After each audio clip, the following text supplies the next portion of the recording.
उच्च न्यायालय के अंदर जिस तरह भजनलाल सरकार ने एसआई भर्ती रद्द करने की जो याचिका लगी थी, उस पर सरकार ने जो जवाब दिया उपसमिति की आड़ के अंदर कि उपसमिति का ये जवाब है कि भर्ती रद्द नहीं हो। और उपसमिति तो बहुत पहले ही जवाब इनको दे चुकी है। एक बार तो उपसमिति ने पहले कह दिया था कि भर्ती को रद्द होना चाहिए। और एसओजी के एडीजी के हाई कोर्ट के अंदर बयान हुए जिसमें एसओजी के एडीजी ने कहा कि व्यापक स्तर पर धांधली हुई है, 500 से ज़्यादा फर्जी इसके अंदर है 859 में से। पीएचक्यू ने कहा, डबल एजी ने कहा और उपसमिति भी मान रही थी। आज अचानक उपसमिति को क्या हो गया कि सरकार को ये जवाब पेश करना पड़ा। और सरकार एक बात और भी कह रही उपसमिति कह रही भर्ती रद्द नहीं करेंगे, और दूसरी बात ये भी कह रही कि अभी भर्ती रद्द करना जल्दबाजी होगी। आप बताइए, दोहरा जवाब को हाई कोर्ट के अंदर। वो तो हाई कोर्ट को निर्णय करना कि वो क्या करता है। और इसके अंदर उपसमिति की जो नाराजगी है वो व्यक्तिगत मेरे से नाराजगी उपसमिति की, क्योंकि उपसमिति के अंदर जोगाराम जिसकी पोती नकल करते हुए पकड़ी गई, जवाहर बेगम जिसका दामाद जिसको सीबीआई ढूंढ रही है, और जवाहर बेगम का भारी विरोध भरतपुर और इन इलाकों के अंदर, जब मैं परसों जाट आरक्षण को लेकर मैं गया था। और एक दो लोग ऐसे हैं जो व्यक्तिगत द्वेषता मेरे से उपसमिति के अंदर रखते हैं। और जो लोग ऐसा ही भर्ती आंदोलन कर रहे थे रद्द कराने को लेके, वो लोग भी अब नहीं चाहते कि ऐसा ही भर्ती रद्द हो। क्रेडिट की लड़ाई है कि कहीं क्रेडिट हनुमान बेनीवाल को नहीं चला जाए, इसको लेके बीजेपी के लोग ये अंदर ही अंदर बात कर रहे हैं। और इसका पता इसी बात से लग सकता है कि जब हमने प्रधानमंत्री से समय मांगा, गृह मंत्री अमित हमें मिलने का टाइम दिल्ली से नहीं मिला, ये दुर्भाग्य है। और कल हमने राष्ट्रीय लोकतांत्रिक पार्टी की आपात बैठक बुलाई है कि आगामी निर्णय हमारा क्या होगा, इस नए सिरे से इस आंदोलन को कैसा खड़ा करेंगे। और दिल्ली कूच का कार्यक्रम हमारा यथावत रहेगा, लेकिन उसकी तारीख का ऐलान हम कल करेंगे कि ये दिल्ली कूच किस समय होगा। दिल्ली कूच को आसान नहीं है कि अपने सीटी मारी और दिल्ली कूच हो गया। वहाँ हज़ारों लाखों लोगों के साथ हमें दिल्ली कूच करना है। कौन से पॉइंट से हम सभा करेंगे, किधर से कूच करेंगे, क्योंकि मान लो अब कहते हैं कि जयपुर से अभी कूच कर नहीं रोक लेंगे 500 मीटर बाहर ही।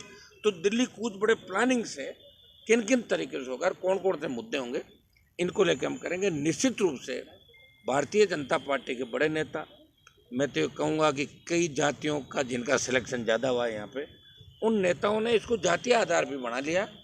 वो कह रहे हैं कि भाई हमारे जाति के तो 80-90 हो गए, दोबारा पता नहीं हो कि नहीं हो, तो बेती गंगा में हाथ धो लो।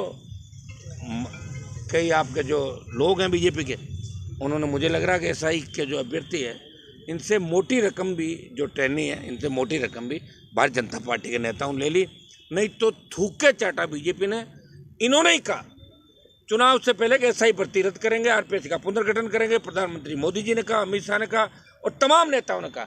अब ये तो थूक के ही चाट लिया कि वो जो बात मैं कहूँ और मैं उस बात पे खरा ही नहीं उतरूँ, या तो आप बयान दो मत। और जनता को बरगला के आपने वोट भी लिया, और 8 लाख परिवार राजस्थान की सरकार की ओर देख रहा है। तो इससे आप अंदाज लगा सकते हो कि राजस्थान की सरकार या समंजस में जिस तरह के अंदर कोर्ट में उन्होंने 2 बात कही। एक बात तो उन्होंने कह दी कि उपसमिति कह रही है कि भर्ती रद्द नहीं करेगा। आपने शायद कोर्ट का पूरा जो सामने बहस हुई उस पर 2 पहलू देखिए। कह रही है कि उपसमिति ने रिपोर्ट दी कि भर्ती रद्द नहीं करेंगे, और दूसरा अभी रद्द करना जल्दबाजी होगी। तो 2 बात हो गई नहीं, एक ही कहनी चाहिए भर्ती रद्द नहीं, बात खत्म, बस डेढ़ सौ। तो हाईकोर्ट के अंदर 7 तारीख से सुनवाई है। अब हाईकोर्ट अपना फैसला क्या करे क्या नहीं करे, तो कोर्ट जाने, उनका काम है। हमें इनके लिए लड़ना है। हमारा एक कमिटमेंट है कि राजस्थान के एसआई अभ्यर्थियों को न्याय दिलाएंगे। हम ये नहीं करेंगे जो सही चुने हुए अभ्यर्थी है उनके साथ अन्याय हो। लेकिन वो पता कैसे करोगे आप सही गलत का, और कहाँ से पकड़ लेगी एसओजी? 500 का बता रही थी, अब 1 दिन में या 4 दिन में कहाँ से पकड़ लेगी इतने लोगों को? उसके बाद कौन सी मशीन है एसओजी के पास जो पकड़ लेगी? वहाँ भी तो एक के साथ 2, 3 के साथ 1 फ्री का सिस्टम चल रहा है। वहाँ भी तो चोर डाकू बैठे हैं एसओजी के अंदर। 4 को पहले ही निकाला था, जिनकी जांच चल रही है, और मीडिया के अंदर भी खूब ही बातें चली। निश्चित रूप से राजस्थान के जवानों को लड़ना होगा, और कांग्रेस बीजेपी मिलकर राजस्थान को लूट रहे हैं, इसमें कोई दो राय नहीं। और इनको पता कि क्या कर लेंगे, ज़्यादा से ज़्यादा 4 दिन हल्ला कर लेंगे, 3 दिन मीडिया में छपेगा, फिर मीडिया छापना बंद कर देगा, दिखाना बंद कर देगा, तो अपना आंदोलन खत्म हो जाएगा। यही परिपाटी राजस्थान के अंदर रही है। इसलिए कोई भी नेता यहाँ लंबी लड़ाई लड़ता नहीं। और देखिए, लंबी लड़ाई लड़ी भी नहीं। जब पार्टी 66 साल बाद राष्ट्रीय लोकतांत्रिक पार्टी बनी, इससे अंदाज लगा सकते हो उन नेताओं के इतिहास का जो सड़क पे क्या कहते हैं, बंद कमरे में क्या कहते हैं, और अपने मुद्दे को छोड़ के दूसरे मुद्दे को पकड़ लेते हैं, उस पर कह रहे हैं उस पर नो कमेंट। तो लोग उनको नहीं पूछ रहे हैं। जब राजस्थान की जनता इतनी जागरूक हो जाएगी कि नो कमेंट तो कह रहे हो, लेकिन वोट देते टाइम नो वोट, तब जाके राजस्थान सुधरेगा। निश्चित रूप से हमें लड़ना है। कल ही मैं तो बजरी का बहुत बड़ा आंदोलन करके आया हूँ। रोज़ आप देख रहे हैं कि एक व्यक्ति सड़कों पर लड़ रहा है, बिना सिस्टम के, बिना संगठन के, वो लड़ रहा है, जग रहा है, कोशिश कर रहा है और प्रयास कर रहा है। निश्चित रूप से जीत हमारी होगी। कल आपात बैठक राष्ट्रीय लोकतांत्रिक पार्टी की हमने बुलाई, जिसमें 150 प्रमुख लोग हमारे आएंगे। और आंदोलन का अगला स्वरूप क्या होगा, आप देखिए 70 दिन हो गए हमें धरने पे बैठे हुए। इस दरमियान हमने दूसरे धरने भी दिए। इस दरमियान हमने 1 लाख से ज़्यादा जवानों की रैली करी, जेल भरो आंदोलन चलाया और यहाँ से हटे नहीं। सरकार हमें नहीं थका पाई।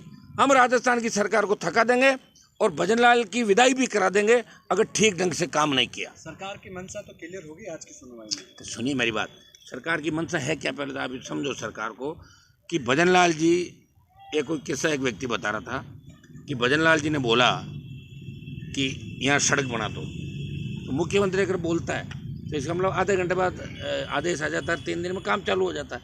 सरकार तो सरकार होती है, इसलिए तो हम कह रहे हैं सरकार कब्जा करेंगे। सरकार जो कहती है वो करना पड़ता है, नीचे सरकारी जो कारिंदे उनको। और बोले साहब 1 साल बाद वो काम नहीं हुआ।